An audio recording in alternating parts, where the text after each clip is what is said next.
নমস্কাৰ প্ৰিয় শ্ৰোতাসকল, ধাৰাবাহিক উপন্যাস পাঠ অনুষ্ঠানত মান্যতাৰ আজি ২১তম খণ্ড। আপোনালোকে শুনি কেনে পাইছে নিশ্চয়কৈ জনাব। খিৰিকী এখনত চিট কৰি লগাবলৈ থাকি গৈছিল চাগৈ। পুৱাতে অহা বতাহ এচাৰিত এপাত্তা ধামকৈ জাপ খাই যোৱাত সাৰ পাই গ'লোঁ। কালি টোপনিও বহুত দেৰিকৈ ধৰিছিল। উঠি আহিলোঁ, চৰখনে ভালকৈ সাৰ পোৱাই নাই। বতাহ চাতি মিহি মিহিকৈ তেতিয়াও বলি আছে। বতাহত শেৱালিৰ সুবাস ইমান ভাল লগা, আৰু সেই শেৱালিবোৰ ইমান মৰম লগা। নিয়ৰত দেহা পখলা, এয়াই হেনো সদ্যস্নাতা ৰূপহী। সৰুতে শুই উঠিয়েই নিয়ৰতে শেৱালিজোপাৰ তলত বহি ককাৰ কুকিজুত উপচি পৰাকৈ ফুলবোৰ বুটলি থাকিছিলোঁ। গোহাঁই ঘৰত গা নোধোৱাকৈ সোমোৱাৰ বাবে খুৰীয়ে গালি দিয়ে, আৰু ককা সদায় মোৰ পক্ষত থিয় দিয়ে। কয়, তাইৰ গাতো উশানি আছে অ', একো দুখ নালাগে দিয়া। খুৰী ফু ফুৱাই ভিতৰ সোমায়। ককাই তাৰে কেইপাহমান ৰাখি বাকীবোৰ চালনীত শুকুৱাই থবলৈ দি দিয়ে। মোৰ ফুলবোৰহে ভাল লাগে, ইয়াৰ বৰ খাই একদম ভাল নালাগে। ইমান তিতা, তিক্ত স্বাদ, ৰিক্ত হৃদয়, সিক্ত নয়ন। শেৱালি ফুলীয়া এয়া মোৰ জীৱন। অতীতমুখিতাৰ পৰা বৰ্তমানলৈ এটি দীৰ্ঘশ্বাসৰ বাট। ককাৰ কুকিত শেৱালি বুটলি থকা সৰু মইজনী এয়া। একেটা উশাহতে আকৌ আগৰজনী হৈ পৰিলোঁ। কেইপাহমান সৰা শেৱালি হাতত তুলি ল'লোঁ। এয়া ভূপেনদাই কোৱা সদ্যস্নাতা ৰূপহী। ইমানেই ধুনীয়া দেখিনে সদ্যস্নাতা গাভৰুবোৰক? দেখি চাগে। মায়ে গা ধুই গামোচাখন চুলিত মেৰিয়াই ৱাছৰুমৰ পৰা ওলাই আহোঁতে ইমান ধুনীয়া দেখোঁ। তেতিয়া মাৰ মুখত যি শুভ্ৰতা লাগি থাকে, সি এই শেৱালিতকৈ কম জানো? ভূপেনদাৰ তুলনাও কি যে অতুলনীয়। গা ধুই অহাৰ পাছত মোকো ধুনীয়া দেখিনে? নেজানো। হঠাৎ এটি হুমুনিয়াহ কিয় সৰি পৰিল? তোৰ মনটো কাৰোবাৰ প্ৰশংসাৰ আশাত থাকে নেকি ৰশ্মি? না। দাঁত বাছ কৰি কৰি শেৱালিজোপাৰ ওচৰত অলপ ৰোৱাটো এইকেইদিনৰ অভ্যাসৰ নিচিনা হৈছে মোৰ। বতৰতো ফুলা এই শেৱালি পুলিটো মৃগেন খুৰা প্ৰথমবাৰ আমাৰ ঘৰলৈ চাবলৈ আহোঁতে দিয়া। এই কেইবছৰতে বৰ এজোপা হ'ল। খুৰাৰ লগতে বহুদিন দেখা দেখি হোৱা নাই। বিপাশা থাকোঁতে মাজে মাজে আহিছিল। অৱশ্যে যোৰহাটত বিশেষ কামো নাথাকে তেওঁৰ। কাঠৰ পোৰা কাৰবাৰটো অৰুণাচলতেই। তেওঁ যে ফোনতে খবৰটি লয় আমাৰ বাবে বহুত। বংশ পৰিয়ালৰ লগতো ন্যূনতম যোগাযোগ কোনো নাই। বাইদেউ, চাহ চেঁচাই হ'ব এতিয়া, আহক আহ। বাইদেউয়েকৰ চাহকাপ ঠাণ্ডা হোৱাৰ ভয়ত জুনুৱে এতিয়া নোযোৱালৈকে মাতিয়ে থাকিব। ফ্ৰিজৰ পৰা গাখীৰকণ উলিয়াই ভালকৈ গৰম নকৰাকৈ চাহ বাকি লৈ তাই এনেকৈয়ে চিঞৰি থাকে। ফুল কেইপাহ টেবুলতে থৈ লৰালৰিকৈ মুখখন ধুই চাহকাপত খোৱা মাৰি মাৰ ওচৰত বহিলোগৈ। মাৰ গাটো কালিৰে পৰা বেয়া, পানী লাগিছে। অফিচতো বহুতৰে চৰ্দি হৈছে। মা, অ'টছ অকণমানকৈ খাই এই পেৰাচিটামল এটা খাই দিয়াচোন। ইয়াই, কালি ৰাতিয়েই কোমলে খোৱালে। আজি সিমান বেয়া লগা নাই। বেছিকৈ দৰৱবোৰ খাই থাকিলেহে বেয়া। ঠিক আছে, জ্বৰ উঠা যেন পালে আকৌ এটা খাই দিবা। নহ'লে এপাক দেখুৱাই আনো ব'লা। নাযাওঁ দেই ডাক্তৰৰ ওচৰলৈ। এই এণ্টিবায়'টিক এসোপামান দিব, সেই সোপা খাই কেইবাদিনলৈকে গা দুৰ্বল লাগি থাকিব। তাতকৈ পেৰাচিটামলেই ভাল। হ'ব দিয়া বুলি কোৱাৰ বাহিৰে মোৰ আন একো উপায় নাই। নাযাওঁ বুলিছে এতিয়া নাযায়। মা তেনেকুৱাই। অফিচত এইকেইদিনত এটাই কথা, এই জ্বৰটো অলপ বেলেগ। যাৰ উঠিছে শিকাই পঠিয়াইছে। পিছে গাত 100 ডিগ্ৰী ফাৰেনহাইট লৈও যতীনে জমনি কৰিবলৈ এৰা নাই। বাইদেউ, এইবাৰ এইটো কিবা বেলেগ জ্বৰ আহিছে যেন পাইছোঁ।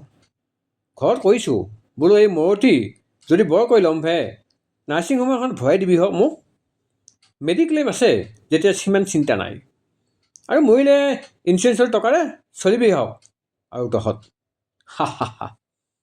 জমৈতে ক'লেও কথাবোৰ, কিন্তু ঠিকেই কৈছে যতীনে। সকলোৰে অন্তত এই দুটা পলিচি থকা উচিত, বিশেষকৈ মেডিক্লেইম। মেডিক্লেইমটোত আমাৰ এওঁৰ হাৰ্টৰ চাৰ্জাৰীটো সুকলমে কৰিব পাৰিলোঁ, নহ'লে ধাৰত ক'ত গ'লোহেঁতেন।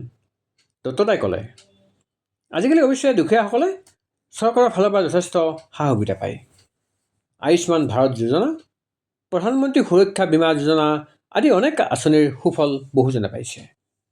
মানুহবোৰ সজাগ হওক। সুস্থ শৰীৰ আৰু সুস্থ মনৰ গৰাকী হ'লেহে আমাৰ সমাজখন সুস্থিৰ আৰু সংস্কৃতিবান হ'ব। ব্ৰাঞ্চ মেনেজাৰ অতনু আশ্চৰ্যই ক'লে, ছাৰ, একেকোবে বীমা যোজনাৰ পৰা সুস্থিৰ সমাজ পালেগৈ। হা, বৰদলৈ টুলুঙা মন্তব্যত আজিও কোনো নাহাঁহিলে। কথাবোৰ ভাবিবহে পাৰি। ভাল বেয়াৰ বাজ বিচাৰ সকলোৰে নিজৰ মতে হয়। উঠি অহা প্ৰজন্মৰ এটা চাম না সমাজৰ প্ৰতি না পিতৃ মাতৃৰ প্ৰতি দায়বদ্ধ হ'বলৈ শিকিলে। নিচাগ্ৰস্ত, প্ৰেমৰ নামত যৌনতা, সংস্কৃতিৰ নামত সস্তীয়া উন্মাদনাত আক্ৰান্ত এনে চামৰ উপস্থিতিত এখন সম্ভ্ৰান্ত সমাজ আশা কৰা ভুল। অতনুদা, দেখিছেই নহয়, এতিয়া আকৌ বিহুৰ নামত বোকা ডান্স এটা ওলাইছে। হয় ৰশ্মি, বৰ চিন্তনীয় বিষয়। এইখন আমাৰ সমাজ। ভাল নহ'লে ভাল কৰিবলৈ চেষ্টা চলাই যাবই লাগিব আমি। ই আমাৰ দায়িত্ব। ঠিকেই কৈছে অতনুদা, আৰু মই হ'লো চূড়ান্তভাৱে আশাধাৰী প্ৰাণী।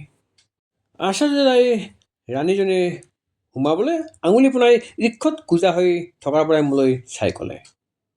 অতনু আচাৰ্যৰ কথা শুনি বন্তিয়ে মোক মনে মনে চিকুট এটা মাৰিলে। ছাৰ, এইবাৰ এইটো মাৰক, ৰাণী কনফাৰ্ম। টুলুঙা কথা ক'লেও বৰদলৈয়ে কেৰম ভালেই খেলে।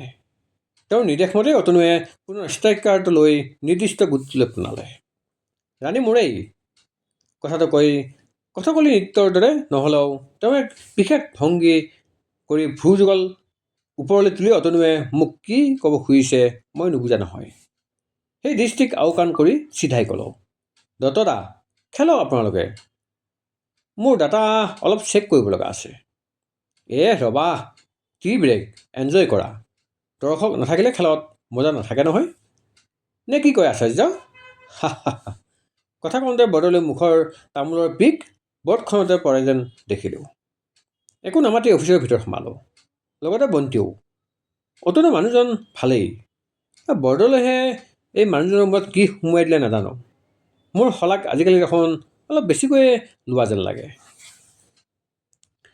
শিৰতে থাপিলো শংকৰ শিৰোমণি, কণ্ঠতে থাপিলো নাম, হৃদয়ত থাপিলো দুয়োজনা গুৰু, যেতিয়াই বিচাৰো পাম ৰৰাময় ৰাম, গুৰু আমাৰ প্ৰাণৰো প্ৰাণ।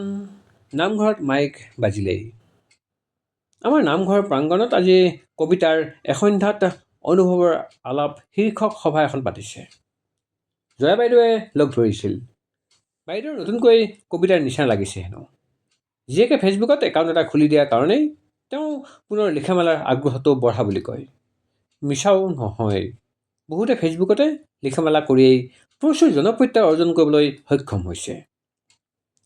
বহুতে নিজৰ ব্যৱসায়ৰ প্ৰচাৰ প্ৰসাৰ দুয়োটাই FBৰ জৰিয়তেই কৰিছে। কিন্তু এই ৰীল বনোৱাৰ নামত এচামে যে কি কৰি আছে নহয়, দেখিলে উকালি আহে।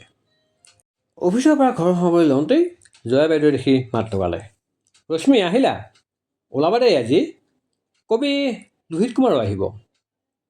চাওঁচোন জয়া বাইদেউ, মোৰতো অলপ বিষাই আছে। তাৰমানে তুমি নোযোৱা? হ'ব দিয়া, মই মীনাৰ লগতে যাম। এনে হোৱা হ'লে সুধিলেহেঁতেন, জ্বৰ নেকি? মাৰ কেনে? এতিয়া লোহিত কুমাৰক লগ পোৱাৰ আশাতেই গোটেইজনী ক'ব নোৱাৰা হৈ আছে। জয়া বাইদেউজনীলৈ কিবা মৰমহে লাগি গ'ল। আ গয়া হামাৰী চিন্তি চুইটি মানুহ বেবী। দিয়া। কোমলে ডাৰ্ক চকলেট এটা লৈ আনিবলৈ মেছেজ কৰিছিল। বেগৰ পৰা উলিয়াই দিয়ালৈকে মুখেৰে হু কৰি একেদম অধৈৰ্য, যেন কাহানিও খোৱাই নাই। থেংক ইউ, ৰ'বা, আজি তোমাক মই বনোৱা চাহ খুৱাম।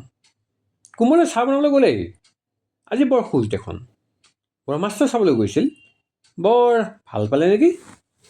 মই ফ্ৰেছ হৈ আহোঁ মানে কোমলৰ চাৰেদি।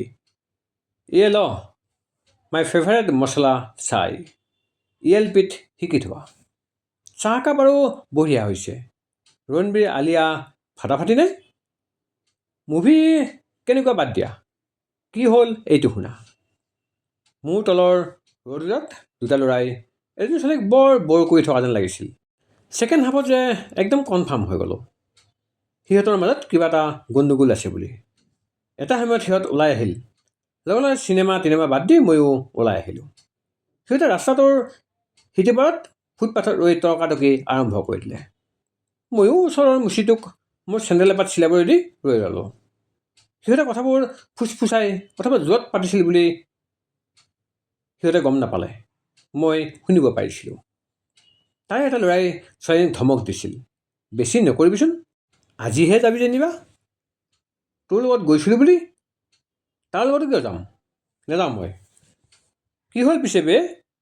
সি মোৰ জিগৰি দোস্ত, তোক মই এনেকুৱা বুলি ভবা নাছিলোঁ। চি, তাই উচুপি ক'লে। ল'ৰাটোৱে তাইৰ হাতত জোৰকৈ ধৰি আছিল, যেন এৰি দিলেই তাইক হেৰুৱাব। আৰু ছোৱালীজনী চাগে সাপৰ মুখত পৰা বেঙৰ দৰে চটফটাই আছিল। মোৰ মুখৰ পৰা তেনেকৈ ওলাই আহিল। তাৰপাছত জুনুৱে অধৈৰ্য হৈ সুধিলে।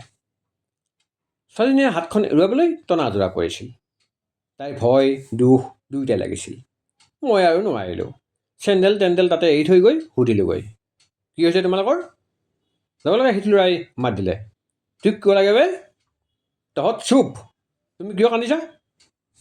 মই ক'লোঁ, বা ইহঁতে মোক জোৰ কৰি হোটেললৈ নিব খুজিছে।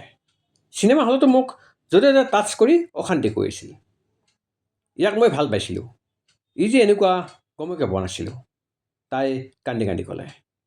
লগে ল'ৰাটোৱে মোলৈ আঙুলি টোৱাই ক'লে, তই কোন বে, ভাগ ইয়াৰ পৰা। তাৰপাছত এইবাৰ মা আৰু জুনু দুয়োজনে একেলগে চিঞৰি উঠিল, হ'বলৈ আৰু কিটো আছে, মোৰ কুংফু কাৰাটেবোৰ কেতিয়া কামত আহিব? বৰকৈ বেয়াই থকা তোৰ মুখত লগাই দিলোঁ ধিমিচকৈ এটা খোচা। আৰু একজেক্টলি সেই সময়তে বিপ্লৱ পালেহি। তাৰ আৰু নয়নাৰ পৰপণ খোৱা নহ'লেই ভালকৈ। কালপি দুটা ৰখি আছোঁ বুলি মেছেজ এটা দিছিলোঁ। বেচেৰাই মেছেজ পাই চিধাই ওলাই আহি পাই গ'লহি। মানে তুমি চিনেমা আধা চোৱাকৈ ওলাই আহিলা আৰু তোমাৰ বন্ধুৱে গমেই নাপায়। আৰে মানুহবা, মই কাবাক হাৰ্ডি বনিবলৈ মন নাছিল না, বেলেগ বৌ বহিছিলোঁ। সিহঁতে কেনেকৈ গম পাব মই কালপিত কেইটা পিচ লৈ ওলাই আহিলোঁ বুলি? শুন না, চাংমাই আংকল পুলিচৰ গাড়ী লৈ আহি পাই মানে বিপ্লৱে দুয়োটাকে ধৰি ৰাখিলে। বডি বিল্ডাৰ বিপ্লৱৰ হাতৰ পৰা কেইটাই চেষ্টা কৰিও পলাব পৰা নাছিল।